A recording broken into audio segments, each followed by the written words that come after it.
Hello, this is Crystal Racing here with the Formula 1 1.5 results of the Canadian Grand Prix in 2019, and Daniel Ricciardo led Renault's first 1-2 of the season, their first victory and their first double podium finish of the season in what was a brilliant performance for the team all weekend long. And of course they beat Pierre Gasly, who is of course in the Formula 1 A-class category, who will not be included here, whilst Lance Stroll himself, after another poor qualifying, picked up the pieces to take his first podium of the year. He finished half a minute behind, but he did spend a lot of the race holding up Pierre Gasly and did an impressive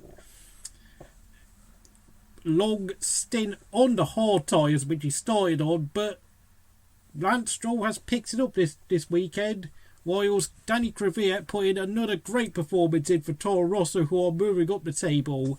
McLaren's Carlos Sainz nursed his struggling tyres to 5th place, whilst Sergio Perez, after a bot strategy, finished 6th, whilst Giovinazzi finished ahead of teammate Kimi Raikkonen for the first time this season for Alfa Romeo, despite the fact the team have been struggling with the performance of the car.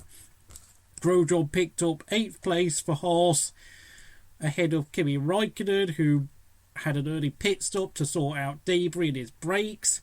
Then 10th place was George Russell, who finished a lap behind in the Formula 1.5 category, having already finished 2 laps down in the official race. Kevin Magnussen had an absolute nightmare after crashing out in qualifying and didn't score a point in the A category or the 1.5 category, and of course that team radio with Gunther Steiner telling him to shut up was absolutely classic. Was Kubica once again finished last? I really don't know what to say for Kubica. Whilst of course Albon and Norris were both unable to finish due to damage sustained during the race. Now, looking towards the Drivers' Championship, Sergio Perez has now taken the lead of the championship despite having only taken 1 victory and 1 podium finish due to his fantastic consistency. Just behind him is Sainz and Ricciardo, who Ricciardo has taken 2 wins this season, just ahead of Kevin Magnussen, who's also won twice but has been horribly inconsistent.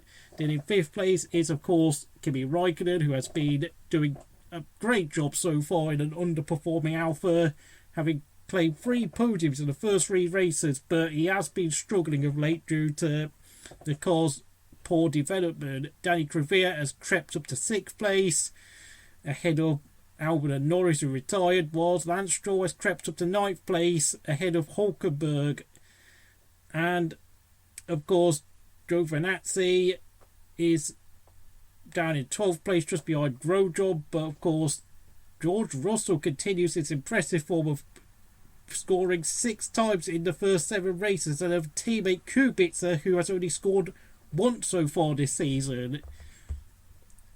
We're looking at the constructor standings, where McLaren have kept hold of the lead of the championship, but look at how close it is. Just 3 points separate McLaren, Toro Rosso and Racing Point.